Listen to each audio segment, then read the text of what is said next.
Good morning, everyone, and welcome to the Things We Use breakfast briefing this week as part of Hammersmith and Fulham Climate Carnival.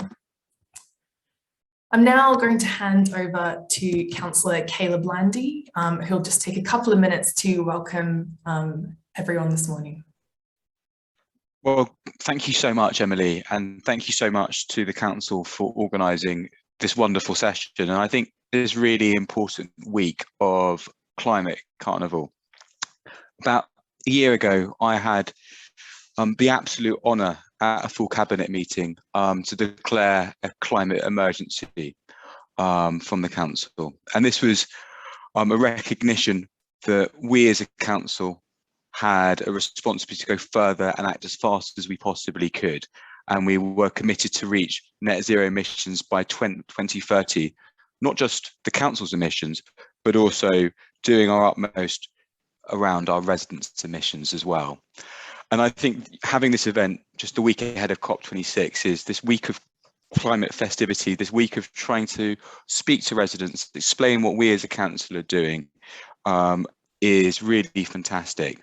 And it comes after a huge amount of work from the council and a group of local residents who have developed these incredibly good and important action plans. So you might be sitting here and going, well, waste, what does that have to do with climate change? And I think, in my eyes, it is the missing piece of the jigsaw. An NGO, the Ellen MacArthur Foundation, say that half of emissions come from non-renewable energy sources. So this really is around how we are consuming, what we are consuming, and how we're dealing with the waste products of our economy. It's also a missing piece of the COP26 negotiations. I actually looked at the G20's NDCs, which are their national determined contributions, and just over half of them did not mention action on circularity directly, which is surprising because what we're talking about here is action on everything from the way we consume, produce, and then deal with the waste of food through to fashion and the waste of those cycles. So all those incredibly complex supply chains and all those sorts of things.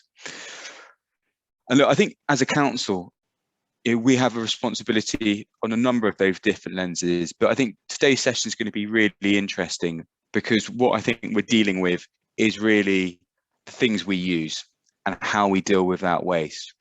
And I'm really excited to understand what the council are doing, have residents ask us questions. And I think that is so important to us as the council. One of our guiding principles as a council is to do things with residents, not to them. And I think that is the underpinning of this jamboree, this climate carnival, is for us to explain what we're doing so you can challenge us and make it better, because it's only through that collaboration can we work better together. So I really, really am looking forward to this session. And I would also just take a moment to say that there is going to be, as part of the programme, a workshop on eco-renovations that's a drop-in session at the Grove Neighbourhood Centre, which is in Ravenscourt Park from 11 AM. And I'm planning to try and make it down if I can. And I would really encourage other people to join. I'm sure it'll be a great session. So look, I think that's probably enough for me. I'm really looking forward to hearing the comments, hearing the presentations and getting the questions as well. So thank you so much for joining us today. And I'm really, really excited about this session. Thank you very much, Councillor Caleb Landy, for that welcome, for joining us this morning. And excited that you'll make it down to the eco-renovation Q&A later on at that drop-in. We'll touch on the programme later today, a fantastic programme of things happening across the borough today. So just to echo what we've just heard from Councillor Caleb Landy, why are we here? So next week, the UK is hosting world leaders for the UN Climate Change Conference, which is called COP26.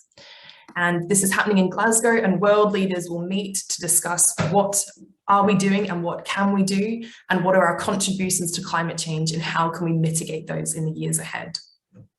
Now in Hammersmith and Fulham, we've declared, as Councillor Caleb Lundy said, set an aim to reach net zero carbon emissions across the borough by 2030, which is 20 years ahead of the national target. And we know that whatever's agreed in Glasgow, the action that will be required to deliver that will need to happen locally, and that will need to happen from all of us, from the council, from our organisations, from all of us as friends, neighbours, colleagues and businesses. And that's why we're hosting this week-long programme of events. Some are information and learning sessions like this, and others are more practical and hands-on activities. But really, I think this week is all about action and showing the benefits of taking action to all of us. So please do check out the programme there on our website. Lots of things happening for the rest of the day and across the rest of the week as well. And we have just recently published our strategy, H&F 2030, the Climate and Ecology Strategy. And this sets out our plan and our roadmap to reach net zero emissions by 2030. So the kind of 5 areas at the top here, this is what we call our 5 climate challenges. And so we need to eliminate our carbon emissions from our homes, buildings and energy. So do have a look at that eco renovation drop-in later at the Grove Neighbourhood Centre to learn how you at home can reduce the carbon emissions from your buildings. That is where the lion's share of emissions, 75% of emissions in our borough come from our buildings. The second challenge that we've got is how we move around. So there's a transport hierarchy where we want to start with walking and wheeling as a priority, also using public transport, and then lower down shared electric vehicles with private vehicles as a last resort. And so how can we create the infrastructure and create the conditions for those more active and sustainable modes of transport? And the third thing today is, as Councillor Caleb Lundy pointed out, often the missing piece of the puzzle. This is about the things that we buy and use, what we dispose of, and our lifestyles. And as I'll touch on shortly, it's often not only the missing piece, but is actually completely overlooked in a lot of reporting mechanisms. We've then got how we are planning to protect people and nature. So we have also declared an ecological emergency, and making space for nature and enhancing biodiversity is part of that strategy, as well as understanding the local risks of climate change and how we can prepare people and communities to be more resilient to those hotter summers and risks of flooding. So I'm briefly going to give an introduction to this theme, things we use from our climate strategy, and then hand over to colleagues from the waste and recycling team and environmental health to talk more about specific projects and schemes that we have on, as well as small things that you can do to get started at home. And as we said, please use the chat for questions and comments throughout as well. Okay, so a bit of an introduction to the things we use. So under the International Carbon Reporting Protocol, we currently measure our carbon emissions at where goods are produced rather than where they're consumed. So this means that the way we currently report on emissions is an underestimate of all of the things that we use. So it means that we currently don't include in the way we report on emissions things like our food, things like the electronics and appliances that we use, things like the embodied carbon from buildings and infrastructure, or our travel from outside of the region. We currently count, car journeys and transport journeys within the borough, but if you're driving outside of the borough, taking a train, going on holiday by plane, those aren't emissions that we're currently counting on these. There's also hidden carbon emissions in all of our supply chains, so from the clothes and textiles and furniture that we have as well. So this is a real challenge of how we can measure and report on this. So what are those personal goods and what are the carbon emissions associated with them, and those hidden emissions that are in our industrial supply chain. So consumption-based emissions are a more accurate representation of the true cost, but as I said, are harder to calculate. So if we just kind of imagine 2 circles of the size of the emissions that we report on at the moment, which is called our production-based emissions, and if we compare that with those of all the goods that we consume, our carbon footprint as a borough would be 2.5 times bigger. And so that's why as a council, we're committed to doing everything we can to understand more about these emissions. And that's why it's a central part of our plan. It's not just about what we have to do and what we have to report on, but trying to understand the true cost of these emissions. So this is our local consumption footprint, which we can update annually through reporting from London councils. But just again, to recognise some of the challenges of tracking changes in behaviour and how our consumption-based footprint is going to go down. How we can measure on that is one of the real challenges. If we look at this at an individual level, what might this look like? So this is some work that gives an estimate of the average per capita carbon emissions for Hammersmith and Fulham residents. So you can see that the lion's share of emissions comes from transport. So that again includes aviation, includes flying, which is one of the main contributors, but also transport outside of the borough. Also, how we heat and power our homes, again, is a real significant contributor to carbon emissions. But not to underestimate here the role that food plays. Again, that's something that often is overlooked and often isn't discussed. So almost a ton of carbon emissions per person per year in Hammersmith and Fulham comes from the food that we consume. And then other things, including eating out in restaurants, financial services, electronics, furnishings, clothing, that all accounts for about another 2 tons in there as well. But it's worth recognizing here that these emissions aren't evenly spread. So higher income groups are likely to be more than this, and lower income groups are likely to be less than this. There's a real correlation between income level and emissions. So just to touch a wee bit more on food. So globally, the food system contributes around 20 to 30% of global emissions. And I think it can feel like a minefield when we are talking about food, when we're thinking about where do emissions come from in food. Should I be buying seasonal food? Should I be buying local food? Should I be buying food that has less packaging? How can I make the most impact with my food choices? And there's a fantastic website called Our World in Data. And I think a really good takeaway in terms of food is what you eat is far more important than where your food traveled from. So the emissions in food mostly come from farming. So for example, the methane from livestock, emissions from machinery and fertilizers and deforestation are the main contributors to climate change, rather than the transportation of that food, rather than the packaging of that food. That's significantly smaller.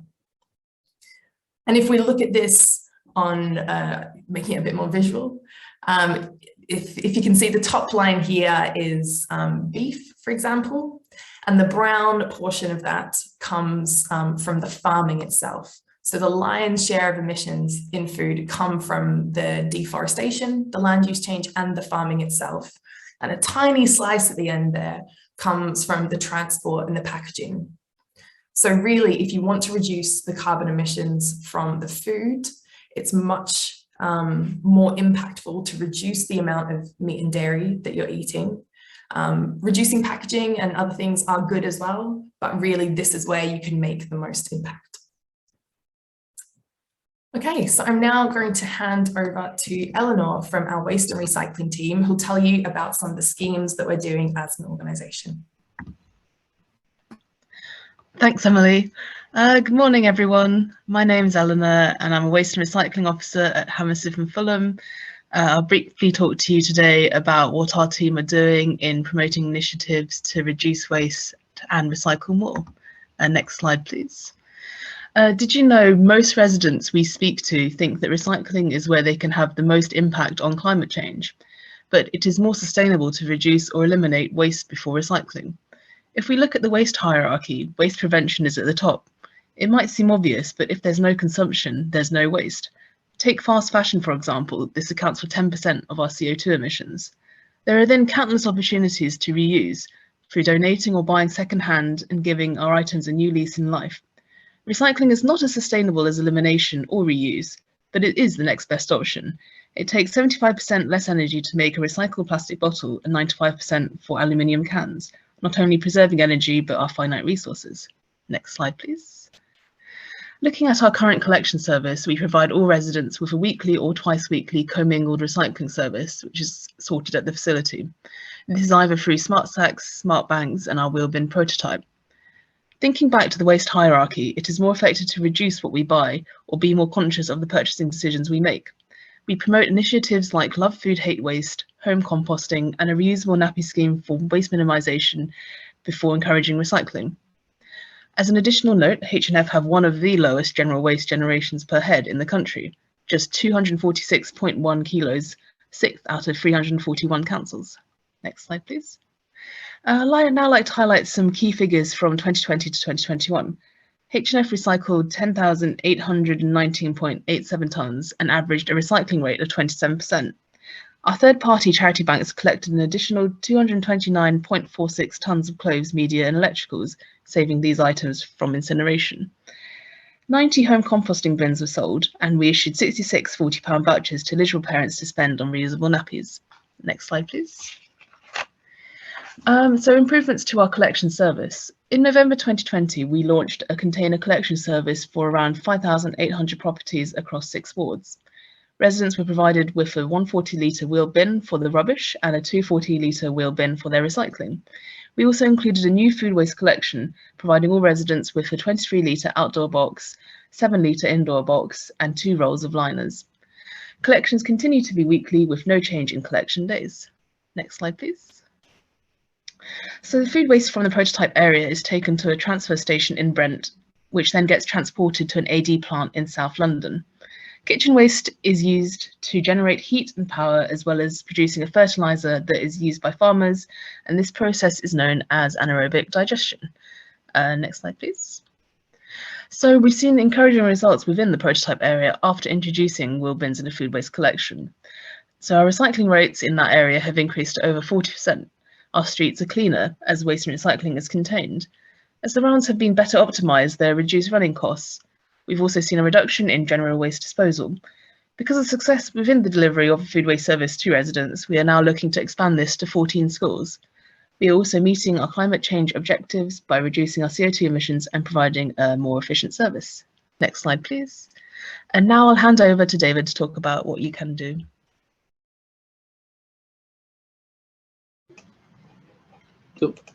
There we go. Thanks, everyone. Thank you, Eleanor. As Eleanor said there, some great things that we are doing in the borough. So I'm David. I'm the Waste Reduction Recycling Manager for the borough, and I'm going to quickly run through some of the ways we can all live a low waste lifestyle. And to kick us off, one of the best things we can do is to reduce the amount of waste we produce in the first place. As Eleanor mentioned, this is at the top of the waste hierarchy and the best thing that we can do. And as consumers, we can use our purchasing power and we can choose products which are produced sustainably, use little or no packaging, which are durable and last a long time. And there are many apps out there that can help us do this, such as the Refill app, where you can find places to refill your water bottle, search for plastic-free shops, or even cafes that give you discounts for bringing in a reusable cup. Next slide, please. So another way we can further reduce our waste is to share things that we already have instead of buying new. For example, you could share rarely used equipment with friends or neighbours informally, or there are platforms out there such as Streetbank or Sharebee. This can even be sharing up to things like vehicles that we use, for example, using the Zipcar scheme. And as most people are aware, there is the scooter scheme and the bike hire scheme across the borough. Next slide, please. Another great way to learn some new skills and reduce our environmental impact is through repairing the things we own before buying new.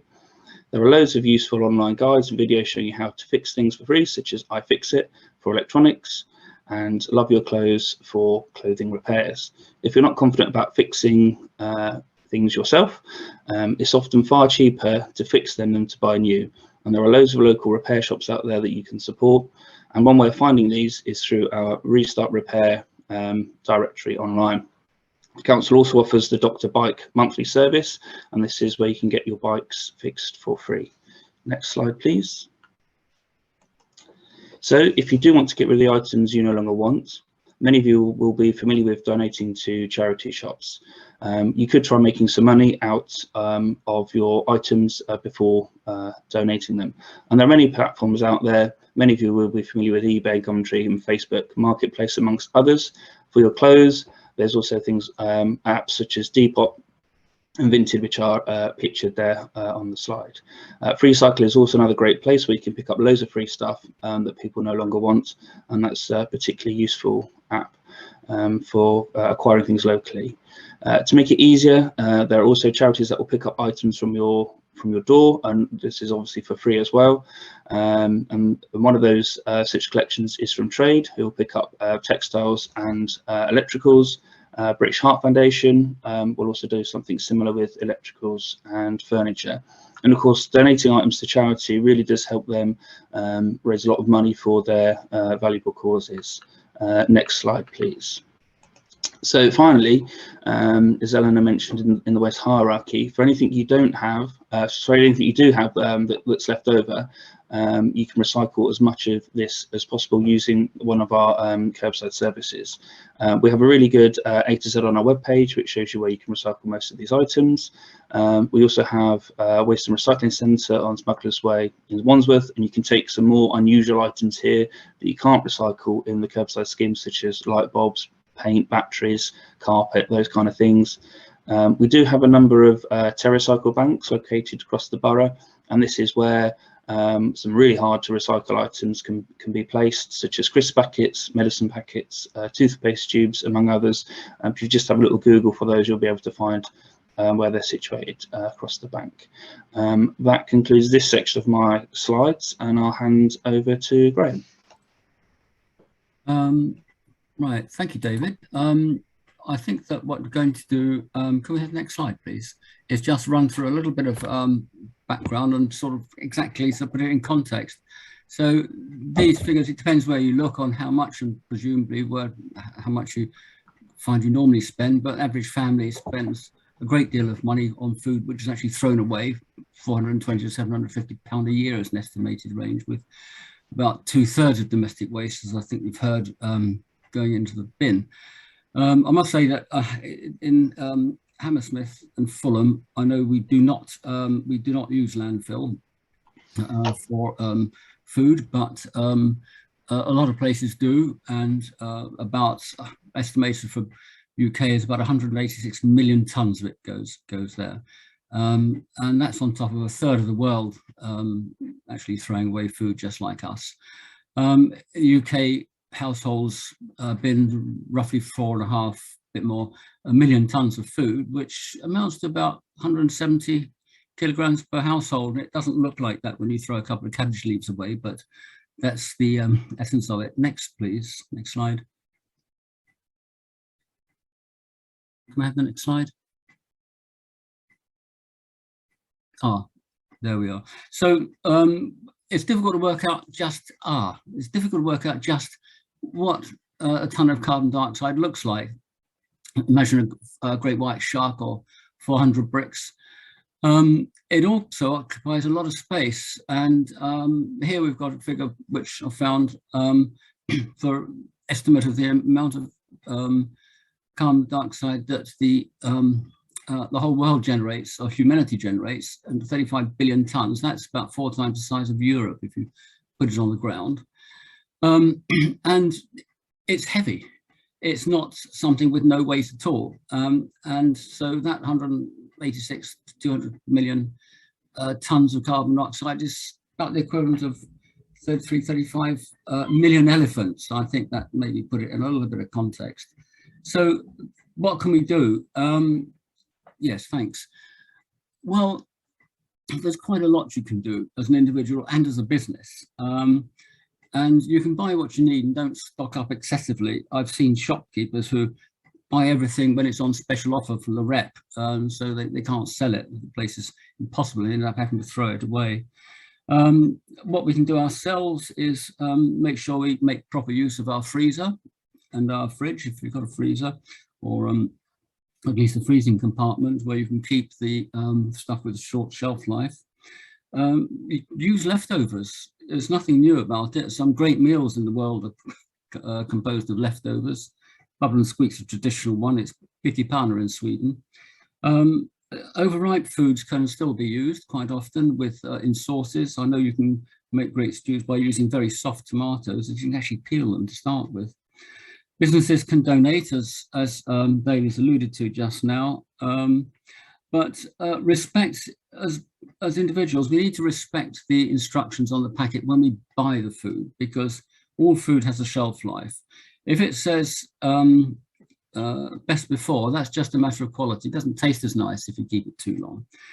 But if you're buying something with use by on it, well, the manufacturer can't guarantee it's actually safe to eat unless it's kept under the circumstances which are on the label. And the basic temperatures are at the bottom of the slide: less than 5 degrees, preferably 2 to 4 in a refrigerator, and -18 to -20 in a freezer. Organisms will grow at very cold temperatures, and there are some that are not killed even down to -5. So the food you buy, say a packet of ham, is not sterile, but it's got a safe life. If you go beyond that, you're either going to have to eat it and take a risk, or you're going to have to throw it away. So that's another area of food waste. And don't put hot food in a fridge, for instance, because that will heat the fridge up and you'll have to throw the lot away. So buy seasonal products. Why buy stuff that's out of season and has cost even more carbon to produce than if it was sold and you bought it? Sorry, excuse the clock. So that's what I'd say there. Do pay attention to codes when you're buying them. Use the statements that I said. What we're doing is we are going to address what businesses do. We're planning a survey of our food businesses, and when they're inspected, they're going to be asked a few more questions, but also going to have a survey sheet of exactly how they're dealing with their waste food. So that's what we're doing with the businesses coming up. We've always been discussing their waste, but that will be going forward. So with that, I think I'd like now to hand back to David.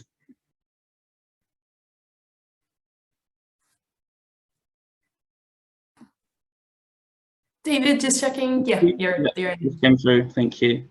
Yeah, food waste reduction is incredibly important. So, especially for tackling climate change. So I've just got a few slides here where I just want to impress some of those things and reinforce some of those things that Graham said. So finally, for any food waste you do have, try heading over to the Love Food Hate Waste website, where there's lots of information on tasty leftover recipes, portion planning, and how to chill and store your food properly so that it lasts as long as possible. You could also try home composting your food waste. Many residents will be familiar with our discounted home compost scheme, and that's at www.getcomposting.com. And there are a range of compost bin options on there for both flats and houses. So if you don't have a garden, there's still options there for you. So the top left-hand corner is a bokashi bin, and that's the one that you can use within a flat, and you can put all kinds of food waste in there, including meat. With the compost you can donate this to Share Waste, donate this on sharewaste.com platform if you don't have a garden. So there's lots of things that you can do if you don't have any outside space to reduce your food waste. You could also try using food waste sharing apps such as Olio, where you can pick up free food and you can donate food on there as well. Or you can use the Too Good To Go app. I've used that myself. There are some surprising amount of shops on there locally which will be donating their discounted food, cafes, restaurants at the end of the day. And some of these are in the morning, like after breakfast or after lunch, and some of them are in the evening. And some of them are actually quite regular at putting discounts on there. So there's lots of things there that we can all do to help tackle food waste. So now I'll hand over to Emily for the questions. Thanks, David, and thank you, Eleanor and Graham, as well, for your presentations. Thanks for that, everyone. So finally, just before we wrap up, what is on today? If you have a look at the programme, which is on lbhf.gov.uk/climate-carnival, you can have a look at some of the events that are happening today. We've usually got a couple of webinars in the afternoon and lots of events happening out and about all over the borough. So please do have a look. We've got over 50 things happening this week. So please do check out the programme and get involved if you have time later today. And finally, just before we wrap up, please do sign up to our newsletter. So this is a monthly newsletter all about climate action taking place across the borough. We talk about what we're doing as a council, things that are happening in the community, things you can get involved in, as well as what we're reading and sharing. So if you head to the climate pages on our website, you can sign up for Climate Connects. And finally, that's us for this morning. So thank you very much, everyone, for coming along, to all of our speakers for presenting and for everyone's questions and comments. That's our generic email address there that comes through to me. So look forward to speaking with you there, and our web address as well. Thanks, everyone, and enjoy the rest of the week.